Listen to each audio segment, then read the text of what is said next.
It's 1300 here in San Francisco. It's 2200 CET, Central Europe, and down under it's 0800 in Auckland, 0600 in Sydney. Welcome to all of you to our latest issue of TFE Live, our show number 282 for the 7th of April, 2020. And we hope that you're all well and surviving the lockdown, which virtually everybody probably watching is under some sort of lockdown or another somewhere in the world, as we have been here in the Marina District of San Francisco, Julia, for some, almost 5 weeks now. Yep, I counted. It is 5 weeks, yeah. And are you surviving? Yes, quite nicely, actually.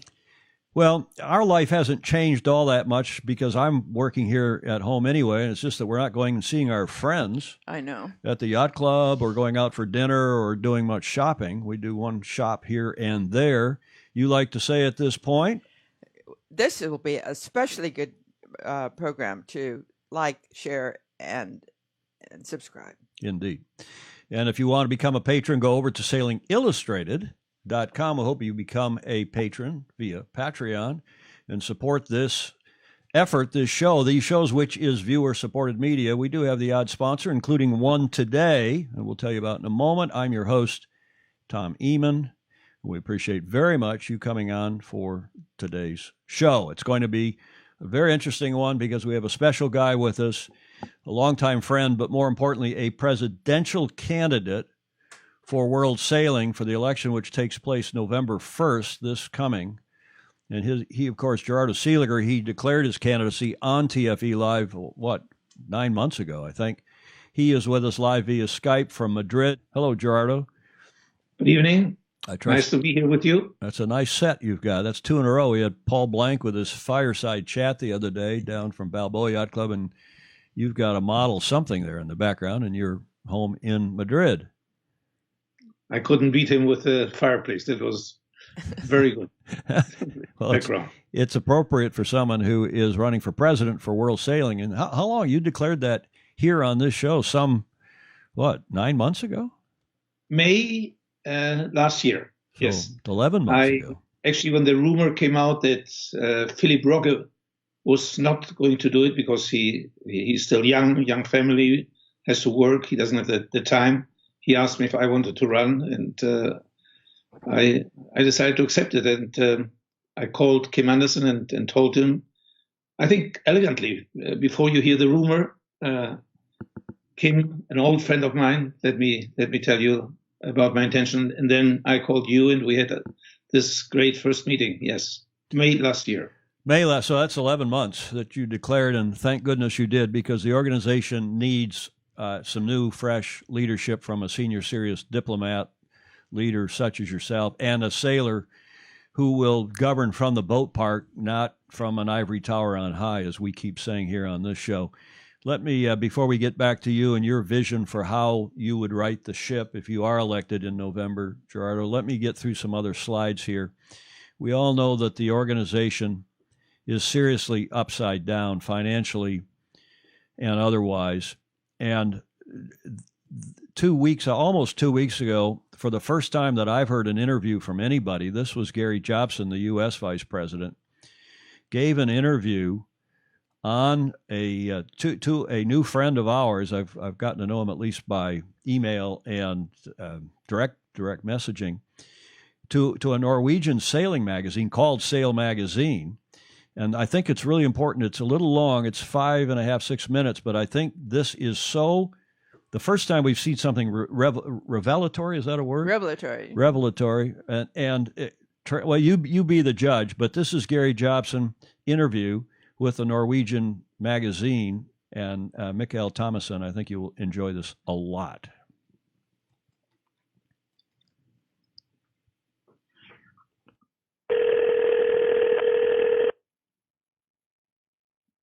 Hey, how you doing? Hello, Gary.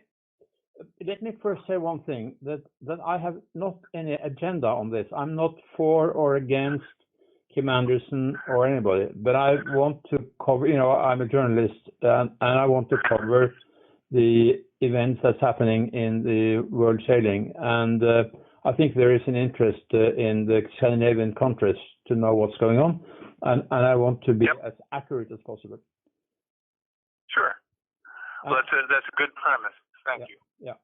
So, with regard to these signatures, I've actually sent an email to Kim to ask him to comment. I've said to him what I think I know, and I'd like him to have a chance to comment on it before I publish anything. So that. Okay. Have you heard from him? I haven't heard from him. Okay. I sent it yesterday. All right. Well, we'll see. We'll see if he answers. Yeah, I'm sure he has other things on his mind as well, but I think this is important, and he should respond to it. I think there are two issues that I want to hear about. One is the financial situation of world sailing, of course, and also you had these discussions with IOC yesterday. I suppose that was regarding the events that will be leading up to the next Olympics, how you can deal with qualification, the timing of the Olympics, etc.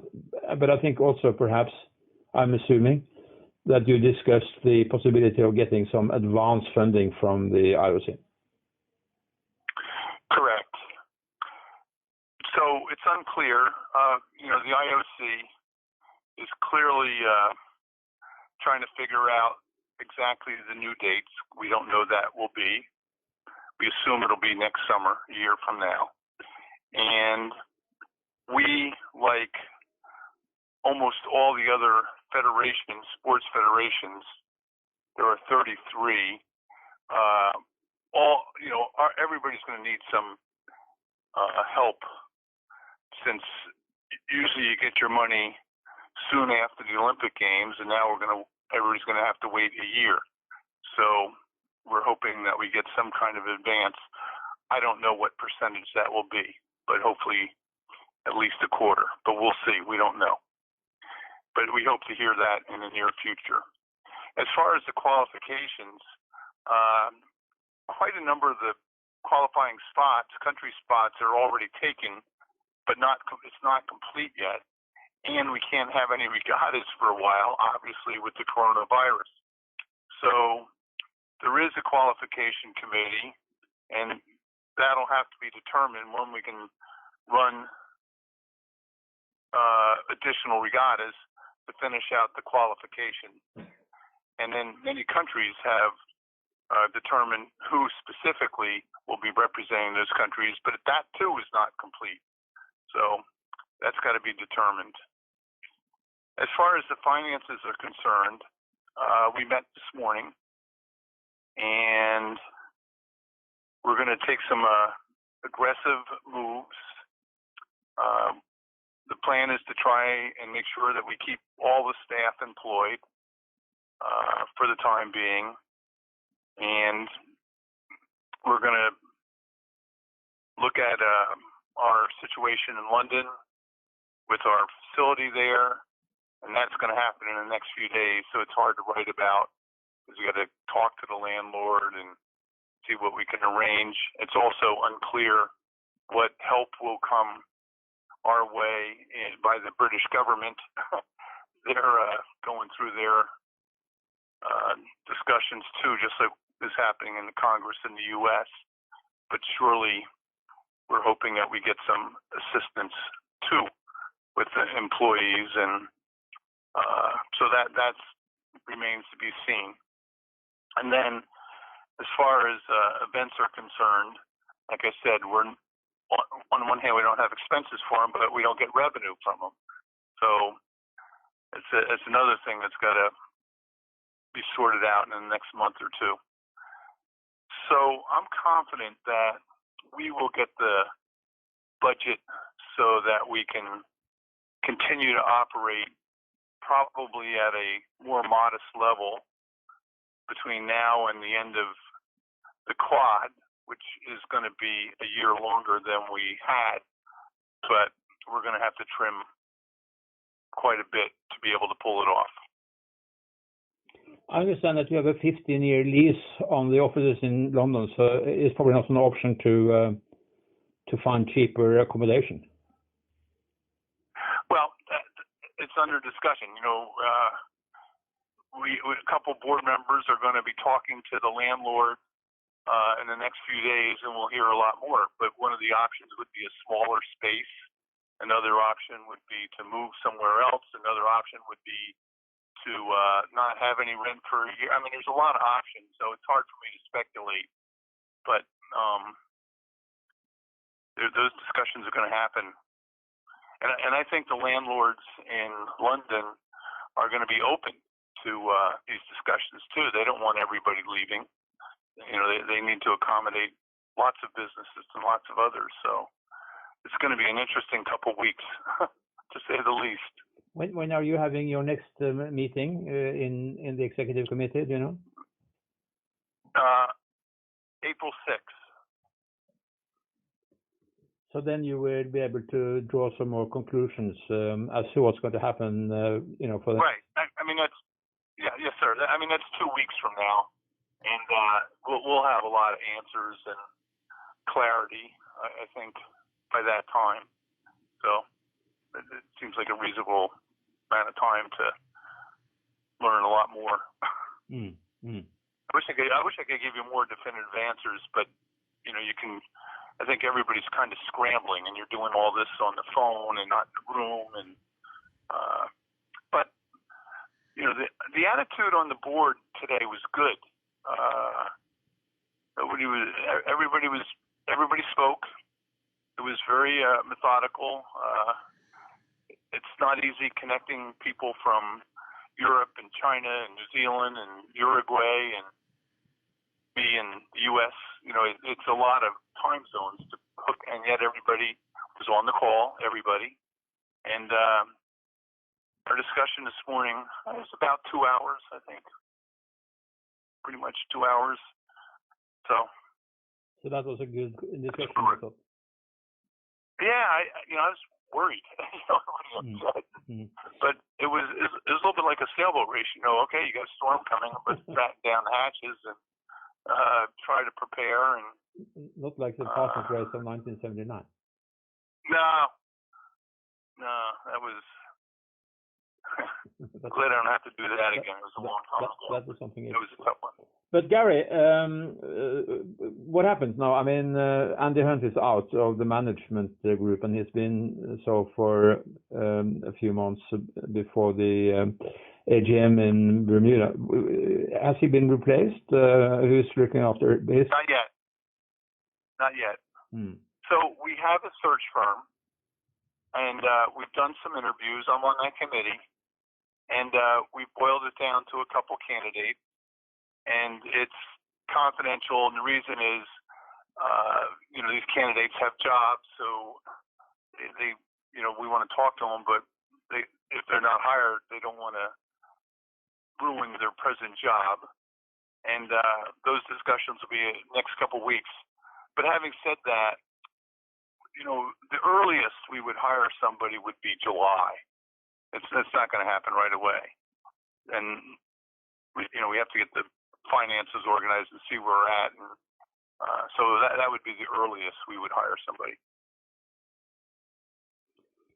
The situation with the signatures and everything, you said to me earlier that you would not push that too much at the moment, but inevitably it's going to happen. You know, end up at the ethics committee of World Sailing. Is that it?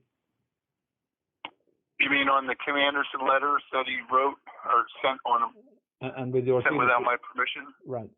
Yeah, so Scott Perry and I sent a letter to the chairman and vice chairman of the ethics committee that we will have a complaint going, but we're not going to send it until this coronavirus calms down. People are too busy and it's too confusing a time to get into that. So they know we have something, but we haven't sent it yet. Are you discussing at this point? I guess it's the same thing, that people are preoccupied with so many other important matters, the Olympics and the coronavirus, etc. That elections at the end of the year is not the main issue, I suppose. Well, for me, my term ends on November 1st, so I am happily not involved in the election same with Conhide Lee and Scott Perry. The three of us term out. And Jan Rogasho, the French athlete rep, he terms out as an athlete rep at the end of this quad. So four of us won't be back. And then the other five, they all have to decide whether they want to run again or not. But nobody talked about it. It was too much other things. Absolutely. But you have ruled out that you are a candidate. Yeah, I'm 70 or almost. A couple months I turned 70, and that's my age. I've had lots of health issues over the years, and I kind of want to enjoy my time here in the next 5-10 years. And I don't think I could spend 8 years commuting to Europe with world sailing. I've done enough. So no, I'm not a candidate. Where do you think the candidate should come from? Europe or North America or Asia? Well, certainly Europe would make a lot of sense. Mm. If it stays in London or in the UK, you really need to be European based. It'd be hard to commute back and forth across the Atlantic or to come from Oceania or Asia. I just think even South America, it'd be hard. You need to be European based. Mm.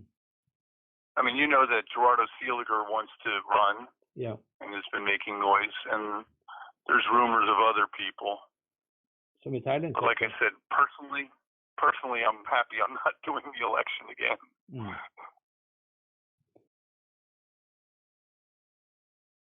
Mm. Okay, that's the end of that rather unceremonious end of that interview. And Gerardo, of course, standing by with us in Madrid. I want to give Gerardo, I'm sure you do too, a bravo Zulu to Gary Jobson for his, it's the most transparent, it's the most commonsensical, it's the best communication I think any of us have heard out of world sailing in years. Correct. Yeah, absolutely. Yes, very clear, very much to the point. Honestly, I wish Gary could stay. Yeah, I know he can't unless he becomes a president. But I hope that we can count on Gary in the future. He's very, very good, very knowledgeable. He's a sailor. He's a businessman. He has been in sports administration. He's perfect. Mm. Yeah. Well, I do too. And he says he's not going to. Maybe he'll change his mind. Maybe you can help him change his mind. I don't know. But let's go to the letter because there was some interesting, actually breaking news in there.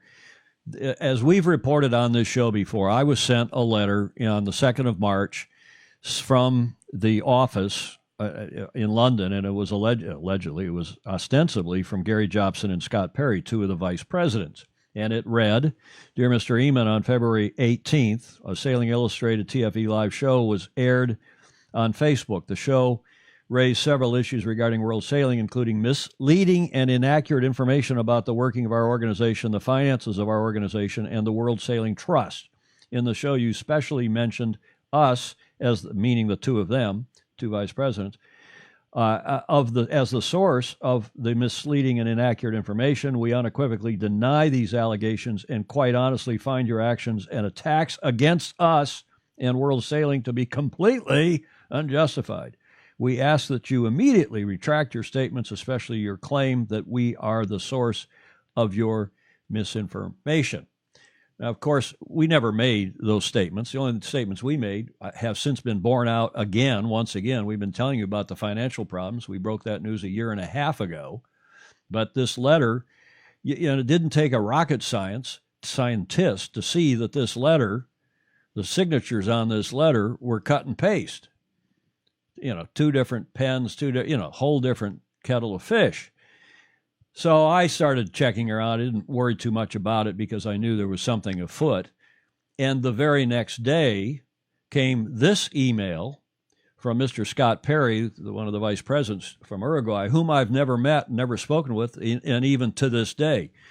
Dear Mr. Tom Ehman, I owe you an apology. At the recently convened meeting of the Board of Directors of World Sailing, Kim Anderson informed the board that you, in your 18th February program, mentioned Gary Jobson and myself as the source of information about World Sailing's financial difficulties. The president further urged Gary and myself to write a letter to you seeking an apology for having mentioned us as the source of the financial information. During the meeting, the president sent both of us a letter which he drafted. I made some corrections to the letter and asked Gary for his comments. Gary very wisely stated at the board meeting that he would only agree to send a letter after he had listened to your 18th February program. In any event, the letter was sent to you yesterday with both Gary's and my electronic signatures without either of our permissions. I have now listened to your 18th February program, which, by the way, I found very interesting. It is patently obvious that the Scott you mentioned in the program is Scott McCloud, not the writer here, Scott Perry. Please accept my apology for this sad confusion. Yours sincerely, Scott W. Scott Perry. So these two guys did exactly the right thing. And now you've just heard in this interview that they have written, Scott and Gary, Mr. Perry and Mr. Jobson, have written a letter to the Ethics Commission of World Sailing saying they're going to file a formal complaint in due course about this terrible action by the president. Now, I've been aware of this since early March, and I have been asked not to discuss it, and that's why you haven't heard peep from me in all this time, because it was as it was proceeding within the upper echelons of world sailing. And when I'm asked not to say something, I do not. I keep a confidence. Now, with this interview, Gary has revealed that, in fact, it is going before the Ethics Commission, which I can confirm from prior knowledge is also happening. This is the most astonishing thing. First of all, the allegations were completely wrong, but for the president of an organization to forge the signatures on a letter that then is sent to it's a Crutonic journalist somewhere in San Francisco. Okay, come on. I only served in that organization for 25 years. But to do that without their permission was just astonishing, and I fully commend and bravo Zulu to Scott and Gary for setting this straight and for taking this action to the Ethics Commission of World Sailing. And by the way, we know that it's also gone above and beyond that, meaning not just the Ethics Commission of World Sailing, but to a body above World Sailing. So this is the person in question, and about whom I'm not going to say anything more, President Kim Anderson, because frankly, I don't think anything else needs to be said. He needs to leave. This is nothing. I'm not going to be critical of him anymore than to say he's lost the confidence of the sport, of his own board, of the IOC. He needs to leave. And if he's going to try to stay until November, good luck to him. I hope he resigns in the meantime so that they can put in fresh new leadership now and get the organization starting to right the ship. And if not, then hopefully Gerardo Seeliger, who's on the other end of our Skype from Madrid, who has announced his candidacy, or somebody equally as good as Gerardo, will run and will replace Mr. Anderson come November 1st. Gerardo, do you want to say anything at this point, or do you want to press on with your program? I think I would prefer to press on with my program. There's nothing I can add to what you just said. And I would just look into the future, not look into the past. There's so much to be done. There's so many challenges ahead of time that I prefer to talk about the future, if that's okay with you, Tom. Fair enough, but wait, there's more, because I want to lay out this financial situation, because that is at the heart of what the problem is. And this is Scott Perry, whom I've never met, who gave an interview to this same Norwegian paper, a website, Sail Magazine, and to Mikkel Thomason. And a lot of you, I'm seeing comments on here, Dick Anderson, among others, know Mikkel, Mr. Thomason, who's done a terrific job. And this interview was given by Scott Perry, again, with whom I've never spoken. I don't know the gentleman except by reputation. And he has a stellar reputation, by the way, as a very strong financial person. And he was in charge of World Sailing's finances until Mr. Hunt came along, the non-sailing CEO, and they pushed Scott out so that Andy Hunt could take over the finances with Ms. Dawson, who's the vice president from New Zealand, and things have gone downhill ever since then. But I want to just show you this article because I think it's so important. And the quotes, just a couple of the quotes. that Mikkel Thomason got from Mr. Scott Perry about the organization's finances, which we've been telling you for a year and a half are croutonic at best. I mean, the place is really in serious trouble, if not bankrupt already. And this is an excerpt. Even before the outbreak of the coronavirus, the economy of the International Sailing Union, World Sailing, was under pressure. Large cost overruns had forced the borrowing from the Isle of Man Reserve Fund. It's not a reserve fund, it's the trust fund. And they didn't borrow, by the way, they didn't borrow from it. They got money from a bank, and they used this trust fund, which is not supposed to be used for this purpose, but it's been used as collateral to guarantee the overdraft facility to bank. That much they've told the board, the council. So borrowing from this Isle of Man fund, and even then it would just be about the transfers from the IOC after the Olympic Games until. This reserve fund was built up in Arve Sundheim's time. Arve is the former Secretary General who was Norwegian and who Paul Henderson wisely hired when he became president to right the ship then. It was a financial mess way back then.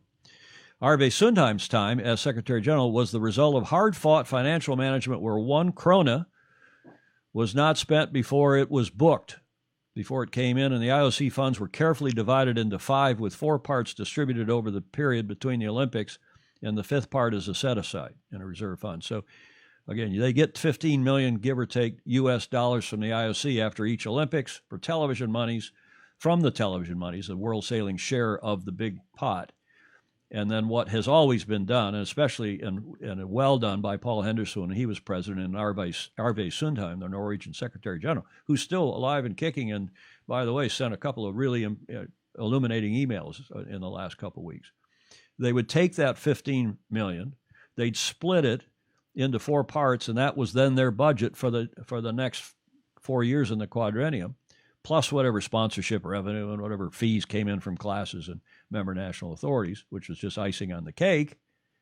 And then they kept 1/5 of it aside as a rainy day fund, as a reserve. And this is very well spelled out. This is no longer the case in the last sentence, and the money spent by today's board of directors and CEO Andy Hunt has brought World Sailing to where it is now.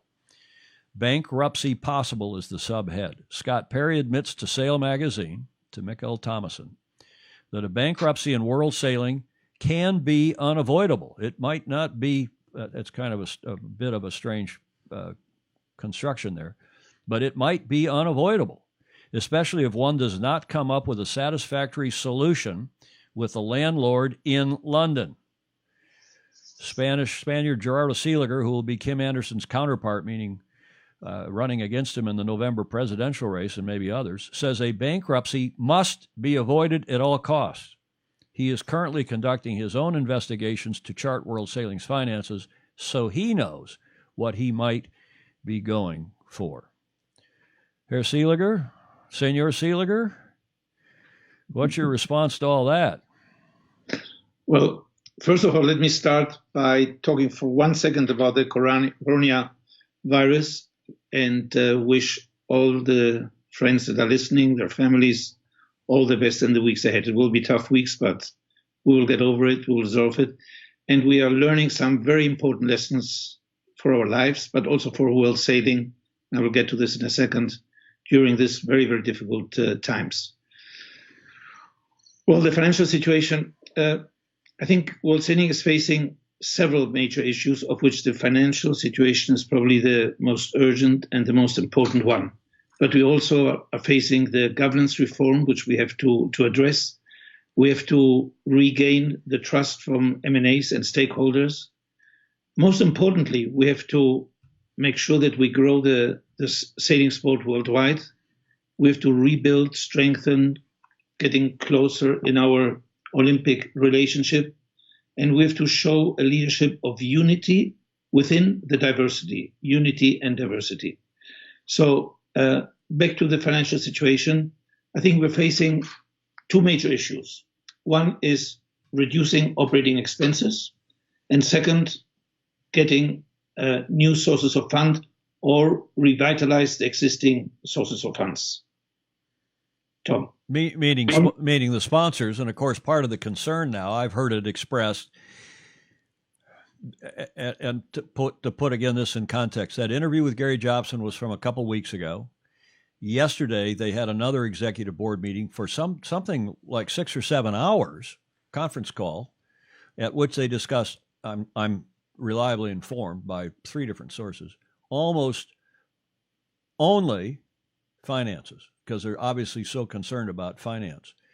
But are they going to have an election in November? Because as you probably saw, I ran a piece on the website on what was a Saturday or Sunday, saying that the Inside the Games, that very credible and well-informed, you know those people, Gerardo, at that website, and they are incredibly well-informed, and they said that Mr. Anderson was going to propose to his board that they postpone the election and extend, quote-unquote, extend his reign. And I understand that was not discussed at any length yesterday. In other words, that's now not going to happen. Yeah, correct. Yeah. Back to the financial situation. Well, the first challenge I'm facing is I don't know where we stand today. I don't know where we stand November 1st when I hopefully take over if I'm elected. I wrote a letter to Kim Anderson 2 weeks ago, and I sent copy to all the M&As with several very specific questions, which all are around when is the money running out? So what is the burn rate today, and when are we going to run out of money? Plus several details. Obviously, the most important question to me as a candidate, if I take over, is what is left in the coffins on day 1, November 1st. And I think that is my biggest concern. I don't know this number. There's no transparency. In the past, we had every 3 months a report of our financial situation. I don't have this information. I asked Kim Anderson very politely. At the end, I even suggested that I would be prepared to help in the current situation, because more important than the election, we're actually not in an election right now. Now we are trying to refloat the boat. And I offered him my help because I am talking to some consultancy firms, some of the best in the world, with whom I've worked in the past, to see what we can do. There are several things we can do, again, on the revenue side and on the operating expenses side. On the operating expenses side, obviously the office space is the most important one. I think the number about rent plus taxes plus maintenance is about £500,000 a year. This is the number I have heard. Say that again. £500,000, £500,000 per year between the rent and the rates and so on, and related expenses for a $7 million federation.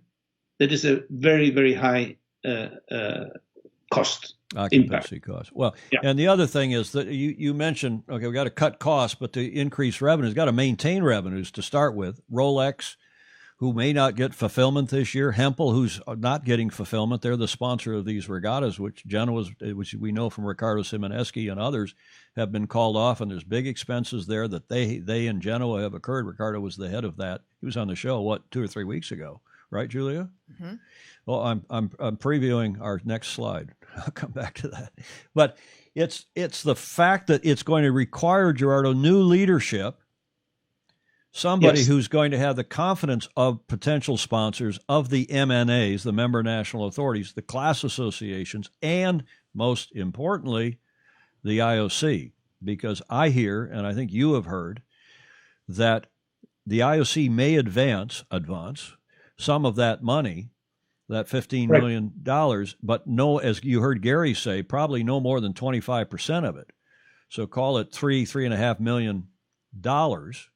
But even that number, sorry to interrupt you, even that number is not sure, because we just heard that the organizing committee wants to share the additional cost related to the postponement of the Olympic Games with either the IOC or with the international federations. And I just mentioned one simple example. All the Olympic Village, the houses, have already been sold. So people are moving in November 1st. They have to either move out again, or they cannot be sold, or they have to be repurchased. I don't know the details, but definitely there's a huge amount of cost involved in this. Enoshima, same thing with the harbor. The harbor cannot wait for 1 year.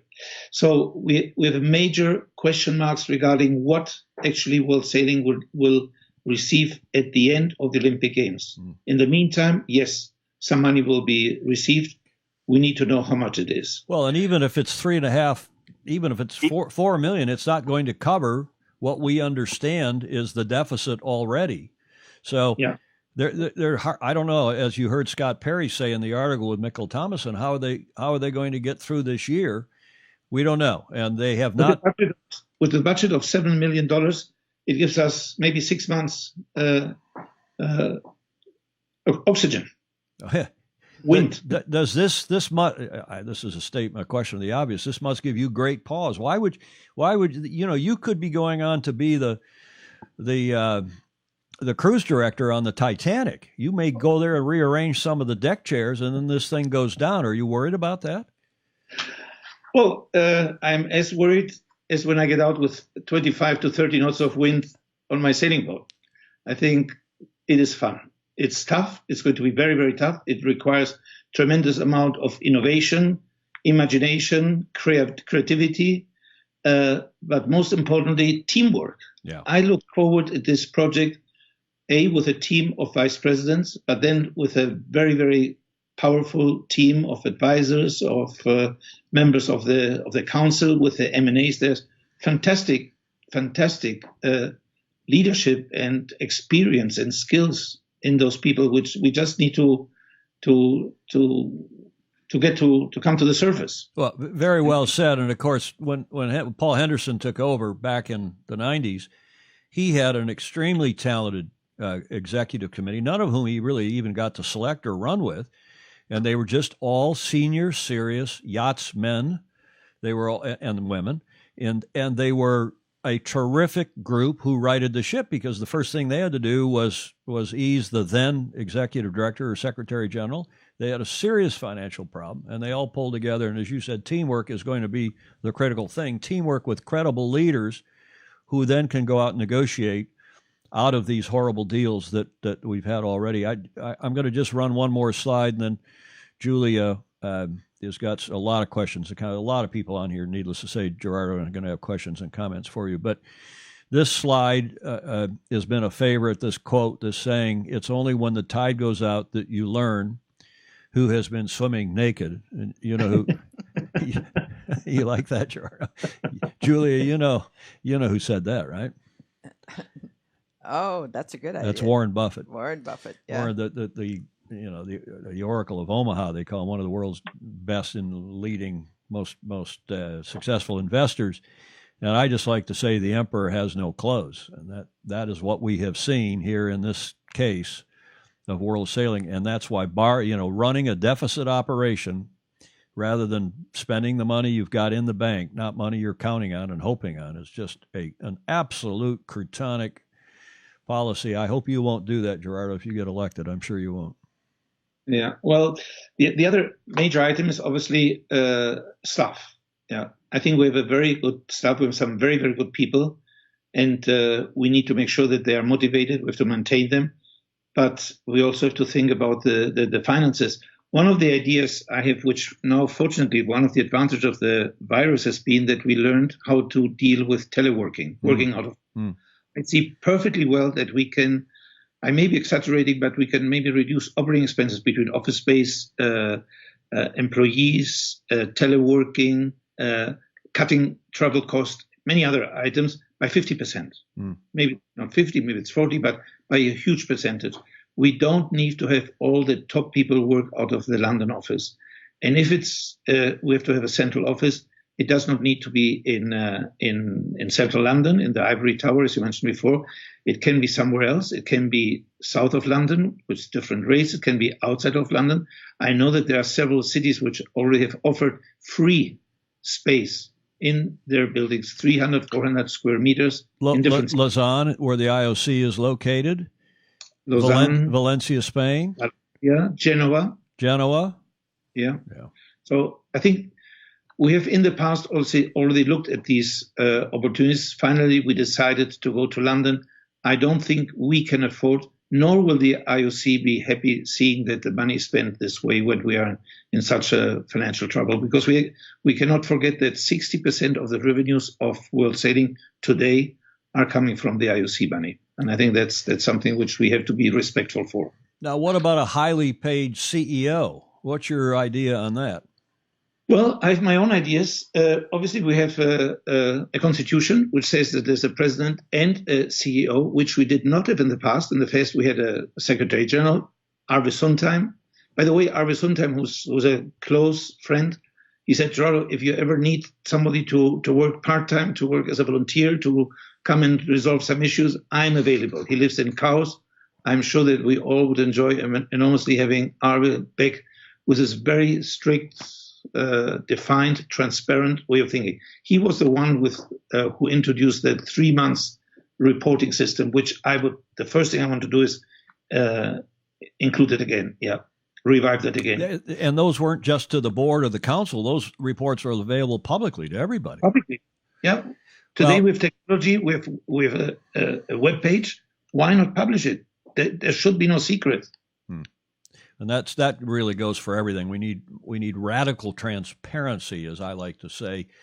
And when they hire a new chief of staff, which is what this person is, you and I have discussed in the past, it should be not only somebody like Arve, the famously good secretary general or executive director, call it what you want, but he should be, or she, she should be the COO, the chief operating officer, and then the president and the executive board, in effect, has the executive authority. They are the CEO, either collectively or individually in the office of the president. What other organizations operate that way? Well, if you look at the IOC, if you look at FIFA, if you look at the International Volleyball Federation, they have a president, and they have they call it either Secretary General or Chief Operating Officer, Executive Director, whatever. But I don't think at this point in time in our federation, I repeat, $7 million per year, it is not necessary. I think we can do perfectly well with the compensation. The salary of the previous CEO was £220,000, plus obviously several other related expenses. Yeah, I'm reliably informed it was close to 300,000 pounds sterling, with direct compensation, indirect compensation, and so on. We can perfectly have a chief operating officer for 50% of that amount. And I've talked to search firms, to many search firms, some of them close to what's happening right now. And I said to them, I think it's very important that we look for the right people, because the one thing I don't want to happen, which actually happened to Kim, so he's aware of this sensitivity, and I'm not sure why he does not want to follow his own poor experience. He inherited Andy Hunt. So Andy Hunt was hired by his predecessor. He inherited him. And from the first day I talked to him he said to me, well, it is a problem. It is a problem. Well, and that's exactly why either they should delay hiring somebody, but they need they need somebody in the office day to day who's going to look after things for sure. But they either Mr. Anderson resigns now, so that one of the vice presidents can take over in advance of the election in November, or they should postpone hiring somebody. There are good people in that office, strong people in that office who can be the temporary COO until you or someone else is elected president in November, and then you can hire your own COO, right? Or validate, but I wanted the freedom, not me, the board has to have the freedom to validate the chosen, and if we do not agree, he should not get severance payments as you would usually get.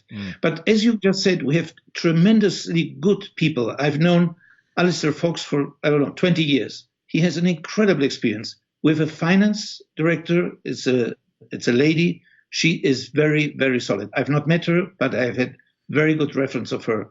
Why do we need, particularly that we don't have Olympic Games in the next 6 months ahead? So why do we need so urgently to fill this position? Well, that is my question. And I see Julia here also shaking her head yes to a lot of, if not everything you're saying, because both of you, you still, Gerardo, still are a headhunter. Not anymore. Not anymore. Well, because I keep track of you, and I've followed your career since you went to work for the famously good headhunter from New York Yacht Club, and you were in L.A., and we've known each other a long time. But I guess you also know that Julia is also a retired headhunter, and she knows something about executive search, as do you. Yeah. Yes. Okay. So what else? What about the overall picture? Well, some other related to have annual meeting in Bermuda. That was so expensive. I calculate the cost not in dollars or pounds, in the cost of a laser. How many lasers could each national federation or World Sailing have bought for African young children or Asian or Latin American with that money of the cost of sending their delegates to the meeting? Yeah. And unfortunately, we only had 60 delegates. Remember, we are 140 M&As. Only 60 were able to come to Bermuda, which is a pity, which is a real pity. I think we should have, at least at such important meetings like the annual meeting, at least 50% of the M&As in the meeting. I hope we'll get, for the strategic decisions on the governance reform and on the election. We cannot have, as the current constitution says, I think 30 M&As. That's a quorum. I think we should be much more ambitious. We should have maybe 50%. How do we pay it? Yes, that's a problem. We'll study that. But I'm sure that it gives our federation much more credibility, seriousness, professionality. I think that's something which I think we need to work with volunteers. I think we have to go back to be a service organization, Tom, and rely on volunteers.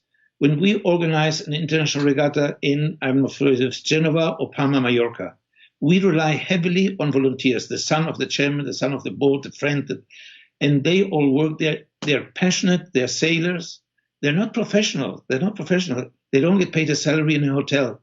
But I think that gives us back the initial great flavor of the 4 pillars of world sailing, which is the sailors, the clubs, the classes, and the event organizers. I think we have to get back to that basis, to those pillars. That's what I believe. Couldn't agree more, and I'm sure just about everybody watching, of which there are a lot of people on here, 90 some odd people watching live. Julia, did you want to refer to a particular question or comment? Yes, just one thing that really relates to the changing of the election, and it was quoted as having been turned over to the board. But Bill Canfield says decision on postponement has been turned over to the Constitution Committee. It is not a decision the board can make. That is correct, and I'm going to go through a couple more slides because just before we went to air, I don't know if you've seen this, Gerardo. First of all, this is the board. This is the 2, 4, 6, 8, 9-member board. Andy Hunt used to be in that picture, but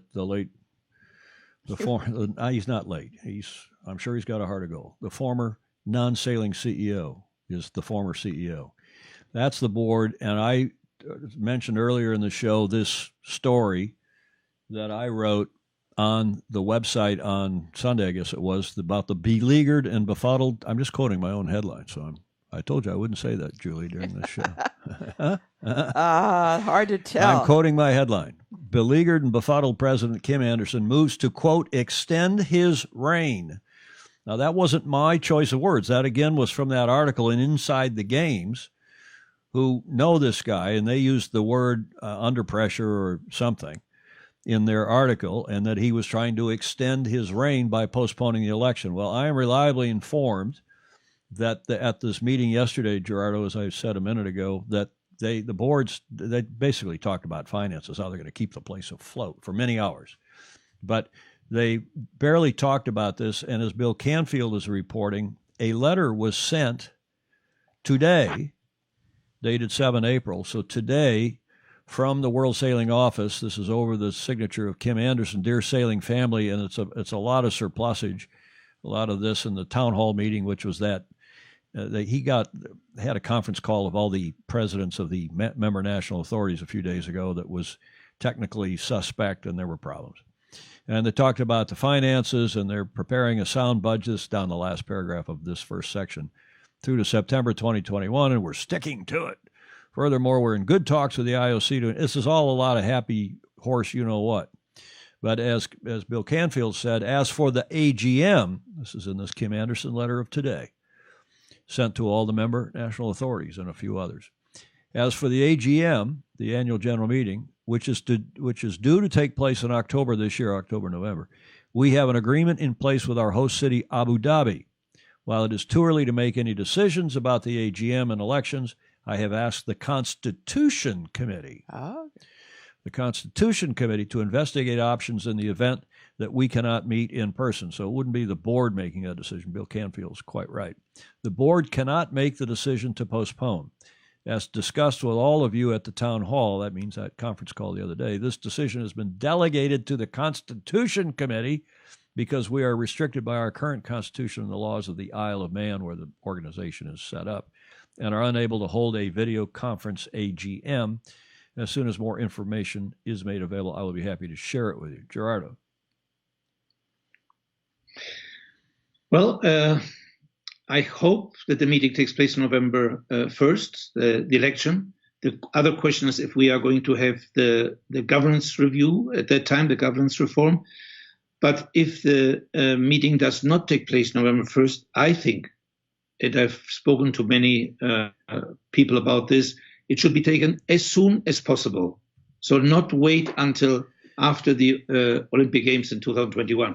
It should be done as soon as possible in a safe place. In a safe place, it could be Switzerland, it could be London, it could be in a place which controls the coronavirus and has a track record over the last 3 months that traveling is safe to that place. Yeah, I mean, you fly into the Munich airport or the Frankfurt airport because Germany's done a good job, for example.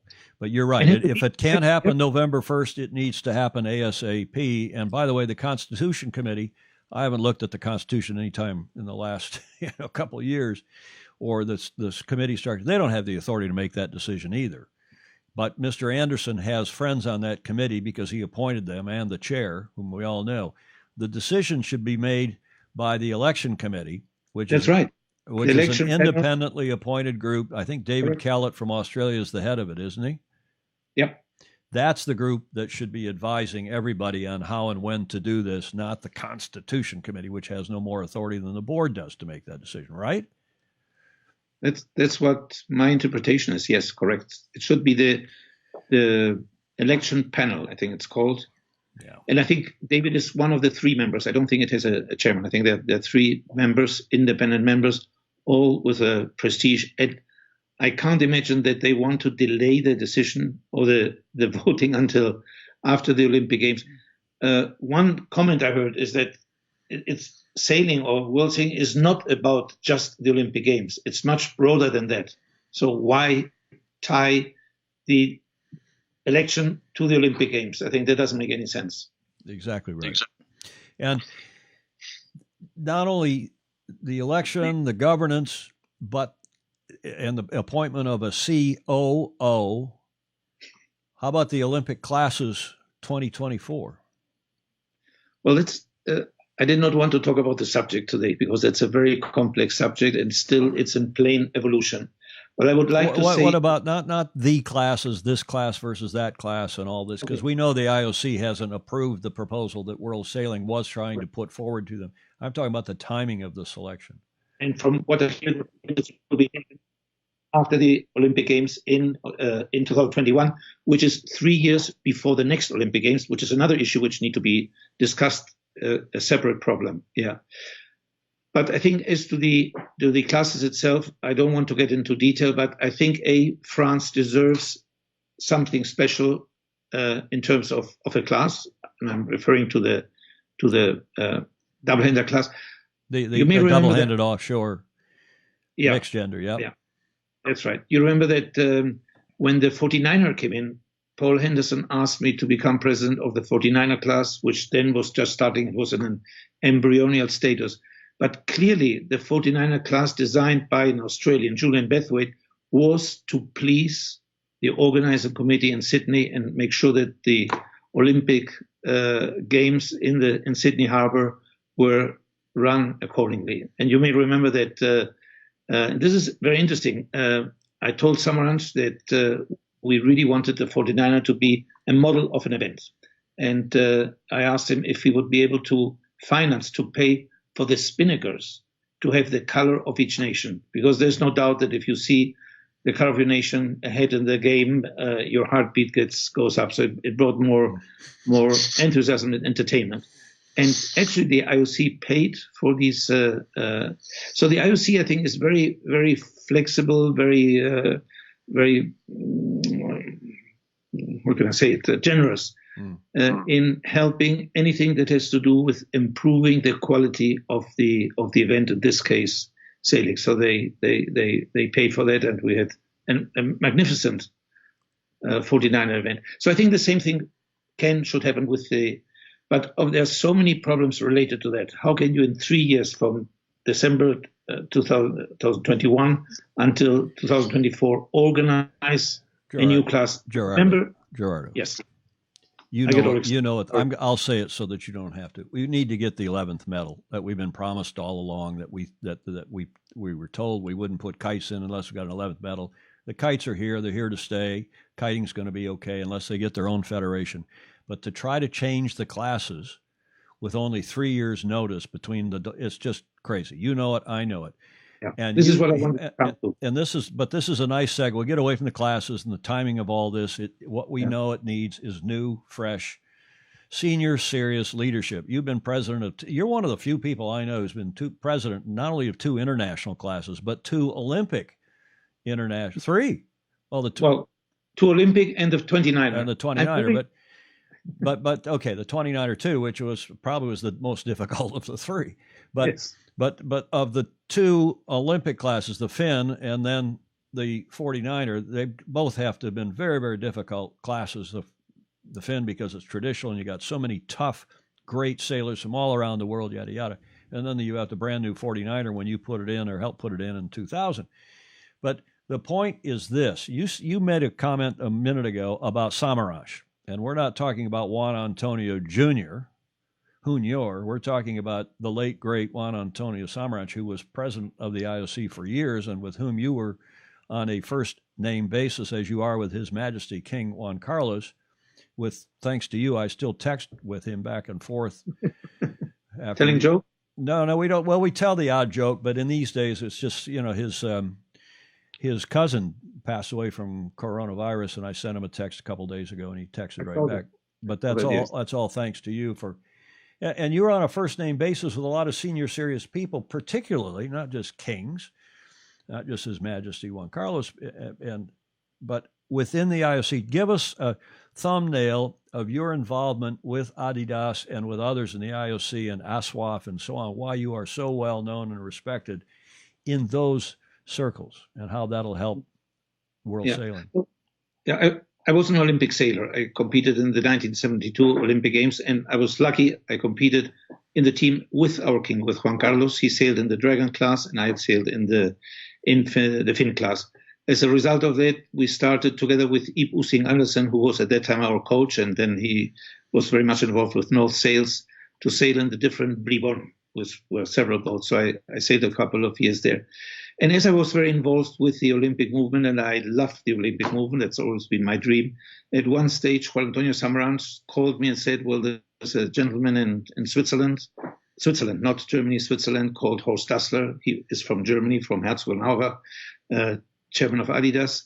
And he is creating a new company, and if you want to join. So I interviewed with him and some other people, and I joined as general manager of the holding company of the Adidas Group, which included a company called ISL Marketing. ISL Marketing had at that time just received the contract to do the marketing sponsorship for the IOC, called the TOP program. So I was involved in. Besides that, we had also the rights for volleyball, for FIFA, for the FIFA World Cup. So a major company based in Lucerne. So from that position, I learned obviously a lot about the Olympic movement, about the IOC members, all the national Olympic committees. And then unfortunately Horst Dassler died, but I did rejoin the IOC as general manager of ACNO, the Association of National Olympic Committees, which encompasses 205 national committees and defends their interest in the distribution of the cake of the Olympic movement, which is basically international sports federations, including World Sailing, the National Olympic Committees, the organizing committee, and a portion to the IOC itself in Lausanne. So from that position, I learned a lot and have still very close relationship with IOC members and the IOC. At one stage, the next president, Jackie Rogge, asked me to create what would be the basis of a code of good governance, which is the sort of the embryonal thing of what we're doing now with the governance reform. And I did this in 2004. I was allowed to present it at a IOC meeting in Copenhagen, and obviously I'm very close to that particular world. Yes. So that's you said Jackie Rogge, Dr. Jacques Rogge from Belgium, who was president of the IOC for what, 8 years, 12 years? Yeah. How long? For quite. But he was, shall we say, a Finn sailor. He and I competed together in the 1972 Olympics. He for Belgium, myself for Spain. Yes, and he has a house in Spain, which he bought because we were sailing a lot together in the northern part of Catalonia, in a place called Rosas and Caracas. And who was president of the Finn class before you? Oh, Jackie Rogge. You know, it's Julia. I try not to ask questions I don't know the answer to. Right? It's the little legal training I've had. Gerardo, we're keeping you up late. Go ahead. Go ahead, please. Ask who was my successor? Yeah, Jackie Rogge's kid, Philippe Rogge. Yeah. Philippe Rogge. Yeah. It'd be great to have Philippe, who's a class act. He's the head of what, Microsoft Europe. He was Microsoft Asia for a while. And he's got a young family and a senior series guy. We hope that you can recruit him into helping too, because he is terrific.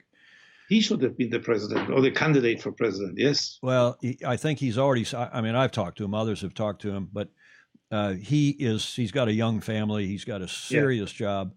Not that a lot of other people don't. But hey, it's not even that late for you. It's 23:14 in Madrid. Just going to dinner.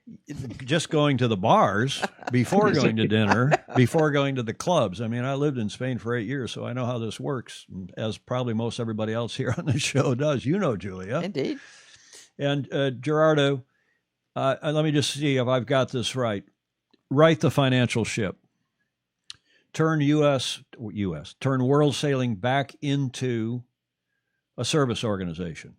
Yes. Governed from the boat park, for sailors, by sailors. Yeah. By sailors, for sailors. It's a stakeholders teamwork which needs to be done. Obviously, the basis are the sailors, and they are very important, but also the sponsors, event organizers are very important. Yeah. Right. But one of the things I think we need to do, and you've been very helpful in that, is apply much more creativity, much more out of the box thinking, be much more creative in trying to compete with other international federations for audiences. We just have to do better in that.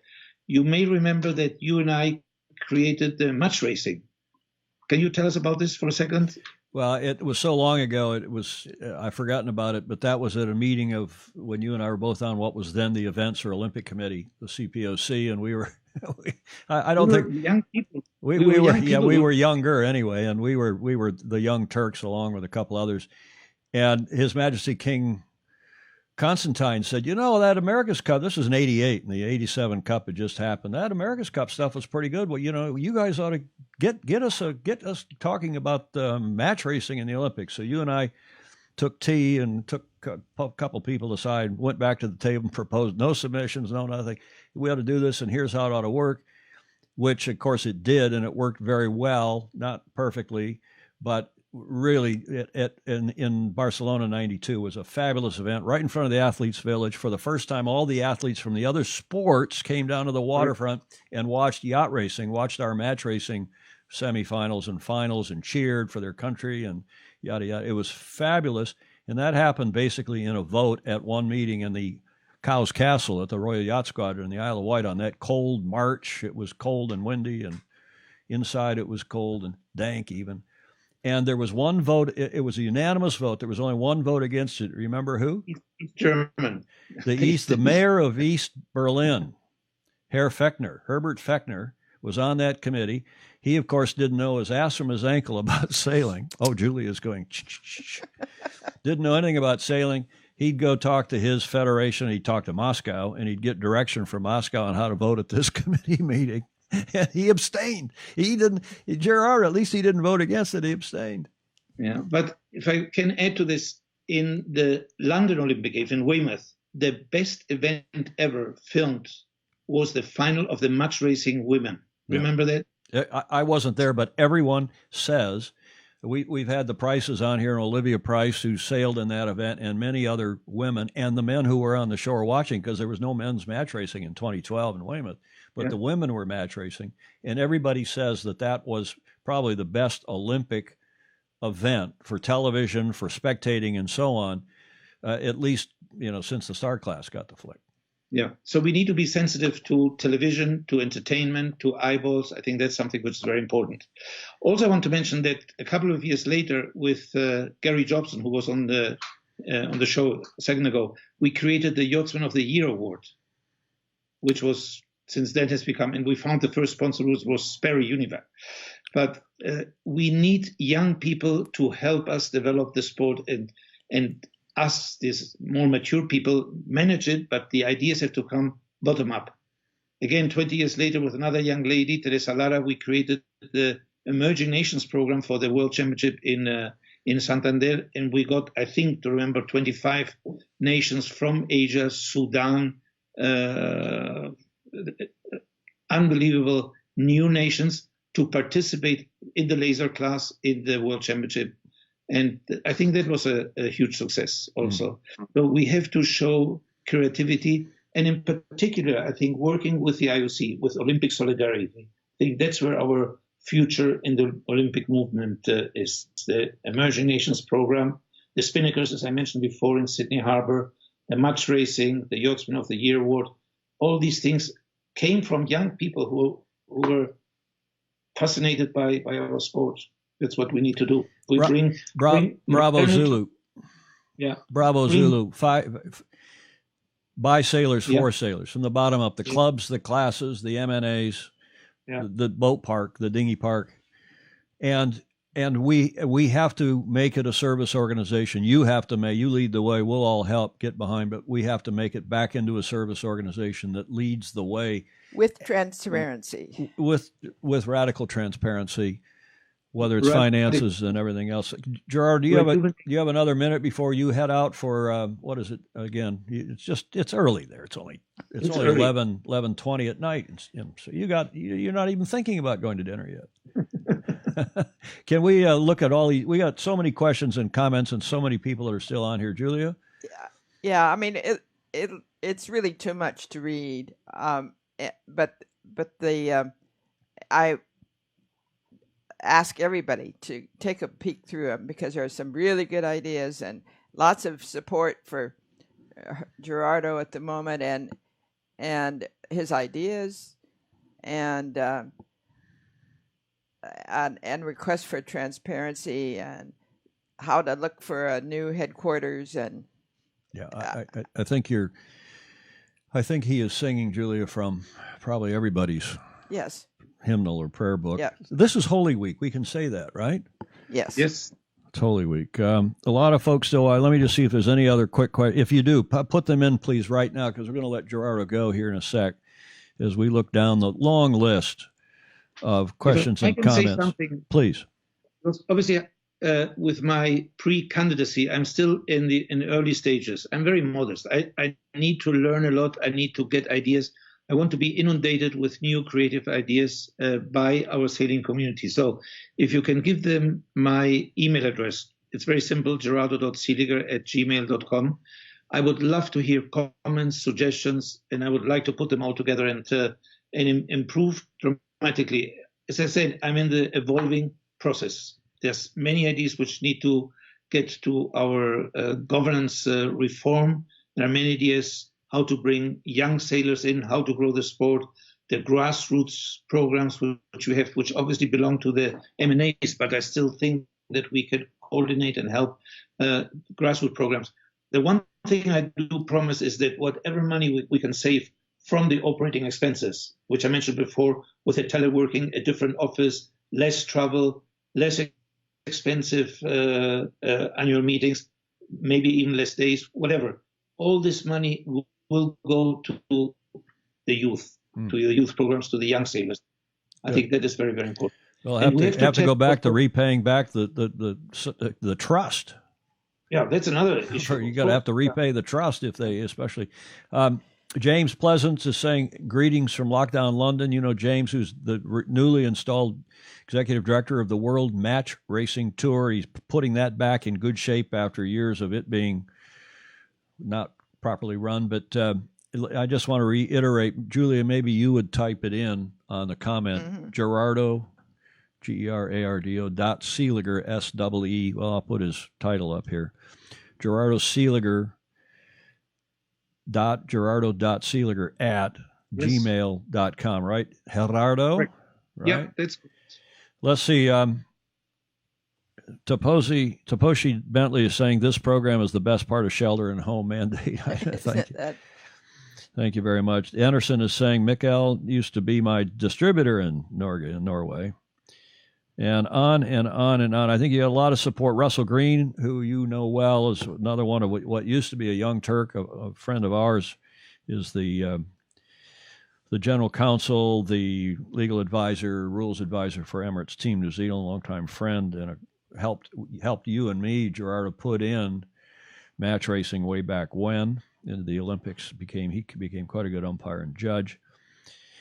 Tom Martin, a lot of people are agreeing with you. I'm just trying. Is there anyone who disagrees with anything? This is one thing I want people to disagree. I want to have on my board my worst enemy, yes, or my worst opponent, as long as he's intelligent and well educated and a little bit refined. But it only can sharpen our knives. We can only become better by having opposition, intelligent opposition. Yeah. I'm not scared of opposition. I love opposition because we all improve. And the only thing that matters today is make world sailing and sailing a better sport. Well, and that was the thing that was so great about Henderson. When Paul was president, he would shout and scream. He'd call me up, and you bloody Americans, you don't know what you're talking about. I said, Paul, excuse me. Here's what we think. Here's why. And you always knew where he stood. He knew where we stood, and we always worked it out. And, sometimes he was right. And when he wasn't, he was always listening. And he said, well, I see your point. And he was testing you to be sure. But you're right. You need this open transparency. Somebody's just said here, Karen Olson-Campia saying, Gary always interviews well. He is such a pro. That was so refreshing to hear Jobson in that interview with Mikkel Thomason saying, here's where we are. Here's what's going on. We had a good meeting. We're trying to right the ship. There's some problem. That's what we need a lot more of, too. And you said that in spades, Gerardo. Yeah. What else, Julia? Oh, I'm just, because I'm there right now. Jody Shields says, if I had a company that had 100 items, but I only focused on one item with all my advertising and budget, the other 99 items would disappear. This is what's happening to general sailing right now. More focus on ground routes of sailing, not top 1%, is the only way out. Your yacht club members, more participants in the water, equates a stronger bottom line. Who said that? Jody Shields. He's right. And Terry Hutchinson, I want to welcome you. He's watching. Terry's going to come on the show at the right moment. Those America's Cup teams, Gerardo, it's a tough time for them. Well, give him my best regards. I shall. Thank you. And, well, you can right now because he's watching. But it's a tough time for those teams. I didn't put anything in the show about it because I knew we'd carry on here about world sailing. But the truth is, Ben Ainsley gave a great interview with Richard Gladwell that I saw this morning when I woke up, talking about how he can't finish his boat now in New Zealand, how he can't complete his team base there because they're on lockdown. And by the way, while we're doing Bravo Zulus, we probably should mention that New Zealand, I think, has had only one coronavirus-related death. They've really shut things down, and hopefully that will lead to a quick reopening down under. And that would lead to the America's Cup. We need it. We need it to happen next January, February. Ben Ainsley saying, well, maybe we shorten down the Challenger Selection Series and only do it in February, and then the match starts on March 6th, and hopefully that stays as scheduled. So there's good, there's good news coming as soon as we get this behind us, and no doubt it will be sooner than later. Though there are warnings, which says there'll be no safe place for at least 12 months.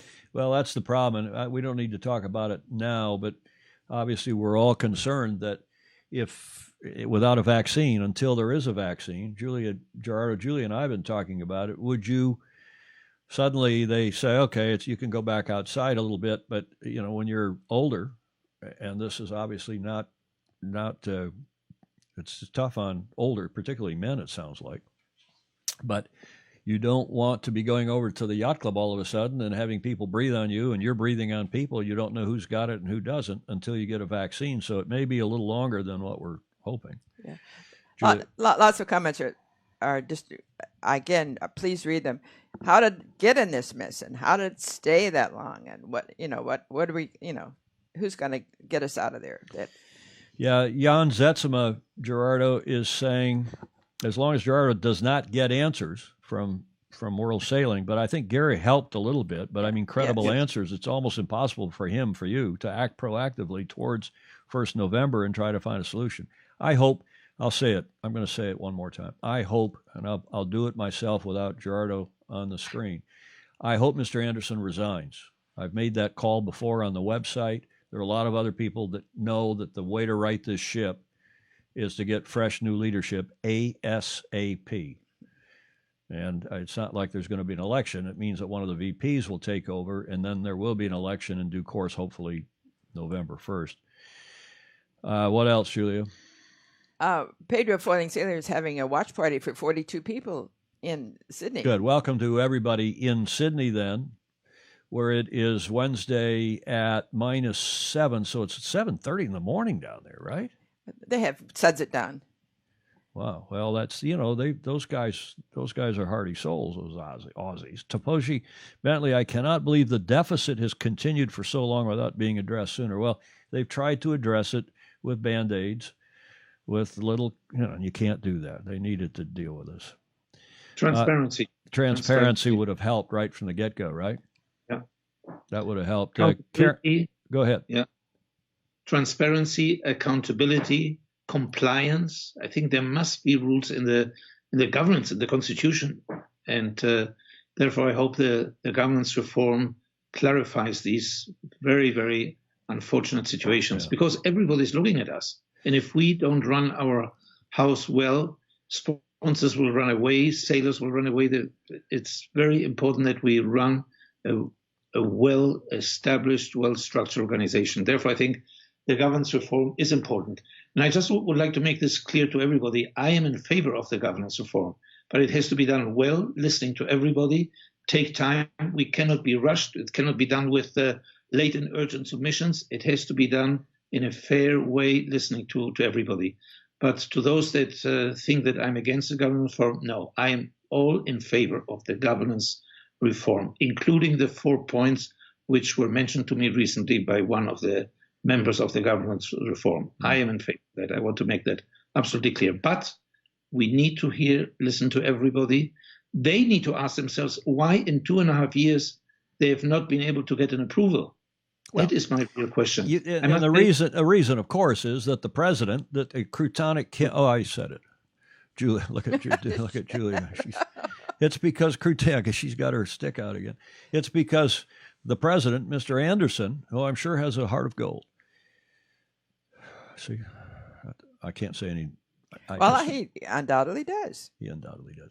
But the reason is he keeps making submissions, these last-minute urgent submissions, when people are en route to or already at the meeting. Gerard, I hope you will never make a last-minute urgent submission where people have no chance to go discuss it with their constituents back home. And in particular, when Maria Clark did an extraordinary job, both working on the whole project, on the body of the project, and also the presentation she made in Bermuda was an absolute 10, very, very solid. And still, it did not get approval. I think it was a pity. And I made a commitment, which can I be allowed to read from my action plan, which I will be published in a month's time. We'll be heard if you don't. Please do. Yeah, let me read it. I continue to be committed to improving the world sailing governance reform. Stop. If the governance reform does not get approved in November 2020, which it seems it will not be approved by the time it will not even be voted. I think that's what I heard. I am, if I'm elected president, committed to support the reopening of a debate of all the opinions on the outstanding issues which the MNAs have. Let's take the time, but let's make it right. And I would, after that, I would love to continue with at least some of the current members of the team who are very critical about certain things, but they are very, very well educated on the key issues of the governance reform. I want to make that clear. And I think a lot of people completely agree. We know the organization needs governance, streamlining, reform, but doing it in a haphazard, they paid, £300,000 to a consultant, a Kiwi consultant who was brought in by Jan Dawson, one of the vice presidents. Then they've spent another something, I heard 30, to try to massage it and get it ready for voting on this November, which apparently they've now finally agreed they can't do that. So they wasted all this money when they could have taken probably a dozen. You take, some smart people like this election committee, like any people, young and old, who've been around for a while and know the organization. They could have gone off and probably done this, and then brought in a consultant to say, hey, how do we make this properly worded, and how do we structure this? Have you thought about this? But when I did the Code of Good Governance for the IOC for the National Olympic Committees in 2005, I went to Pricewaterhouse, and they did it pro bono because they saw that there was a tremendous amount of additional opportunity. And I also spoke to people at Accenture. They would have loved to do it for free, pro bono, because it's a prestigious organization. And World Sailing, if they do it for free, I'm sure that some of the richer people in our sport, I'm not sure if it's Larry Ellison or Matt Allen or whoever, they will be grateful for that. Well, just people who are involved in other companies who say, hey, I'm involved in World Sailing, and that organization, Accenture or something, helped us out. Maybe we should, I know that person now, maybe I'll call them up and see if they can help our company. Doesn't even have to be an Ellison or a Matty Allen or Matt Allen. It has been paid. I don't think we should look backwards. The only thing I can say is that Maria has done a very, very good job. And I think we can build on that. But we need to listen to all the other people, listen to the people who are against it. And I'm sure that in time we can convince them what is best for World Sailing. Yeah, well said.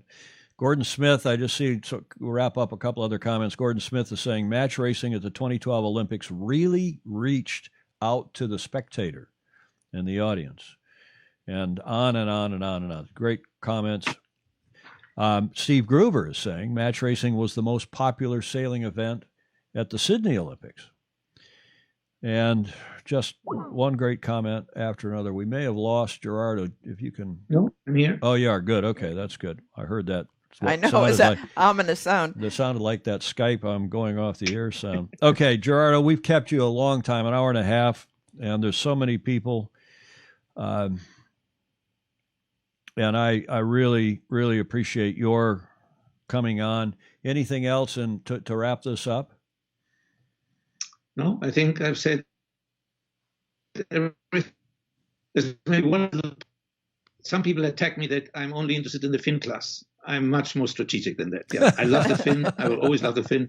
But we're talking about World Sailing. We have to have a helicopter view. And there's another funny comment which I heard just a couple of days ago. They say that I'm like a marionette or like a puppet of the team of Paul Henderson, George Vosala, and Tom Ehman. I wish I could be so influential. I was going to say, I don't think they know. I'm just a simple country boy from Michigan. My answer to that was that, yes, I listen to all the three of you very, very carefully, but I also listen to other people. And there's some incredible, talented people there. I love, and I need to mention that, I love Sarah Kenny. I love Lily Xu, who was here a couple of months ago. Yes. I love. She was a terrific guest and a very popular one. These are the people I love to be associated with, yeah. And Philip Baum and Marcos Pilane. There's some terrific people Corey Sertle. These are the people I think we should try to bring into the future of world sailing. They are and Marcus Spillane has been on the show. He's a terrific, also a dual class president. He's president of both the NACRA 17s and the 49er/29, at least the 49er class. I'm not quite sure how that works. Well, that's great. Karen Olsen Kempia also saying it might be good to add an Olympic video during this discussion so the context is not lost. We need to remember what is being. Yeah, but Karen, I'll take just the comment. Part of the problem is that world sailing is so focused on Olympics because, okay, they have to be. That's where the major share of the revenue comes from, that $15 million per quadrennium television money. So you got to look after that. And most people that are at that level are interested. But world sailing's got to be way broader than that, not just the Olympics. So I'd really rather not just play an Olympic video at this point. I'd rather play, and we're not going to because I don't have it teed up, but Gerardo, it's for sailors by sailors. It's a service organization. Play the start of the Sydney Hobart races here. Isn't that one of the most fascinating things we've ever seen? Exactly. And it's Sydney Hobart, and it's match racing, and it's kiting, and it's everything in between. And one of the things that, in fact, Paul Henderson is influential and still is, even at age, whatever he is, 85, 86. And he deserves to be, because he's forgotten more about the sport than most of us will ever know, and he did a fabulous job leading it. And he says, don't forget, our sport is so much broader, is so much more diverse. You used the word diversity, Gerardo, at the top of the show, because it's not tennis where the court's the same size. Okay, doubles and singles. It's not ice hockey where the rink is more or less the same size. Most of these basketball, baseball, tell me what, this sport is played in different venues, different conditions, different vehicles, large and small. We have different sets of racing rules. We have different disciplines, match racing, team racing, tell me what. And we have to look after, as the world governing body, all aspects, all disciplines of the sport. I don't think there's any other sport, maybe track and field, that has so many differences, different parts of the sport. Maybe track and field, but then we have the weather, which is a big part, the sea, the waves.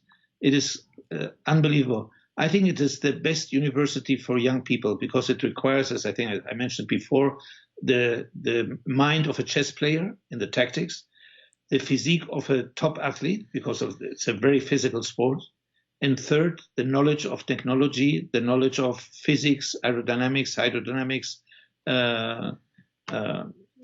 material that gets deteriorated or worn out, or you know what I mean.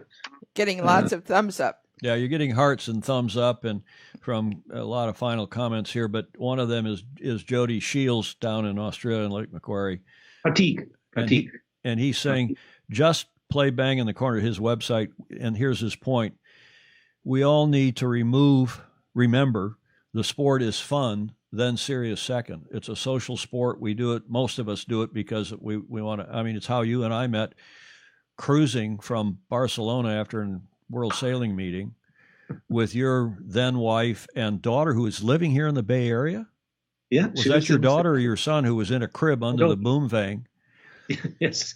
And my wife and we went across. In fact, that's when you took me to breakfast with His Majesty. But that's friendships. We all do this sport, not because, I mean, there's only 4% of Olympic sailors, of Olympians that win medals, let alone sailors in general in the sport. So it's all about friends, and that's why we normally sign off by saying sail fast, sail safe, have fun, because that's what it has to be about, is having fun, and that's what world sailing has to support. Yeah, it's the key thing. Yeah. Okay, great. Absolutely. Gerardo, thank you very much indeed. We appreciate your coming on. We're going to wrap this up. We'll let you get off to the bars. Yes. Before you go to dinner, as we used to say, living in Valencia, and then go to the clubs afterwards and be out till 3 or 4 in the morning, right? Thank you so much. It was very, very good. I really enjoyed it. Thank you much. And thanks to sailing, my best university. It is for all of us. Thank you. Ciao. Thank you. See you. Bye.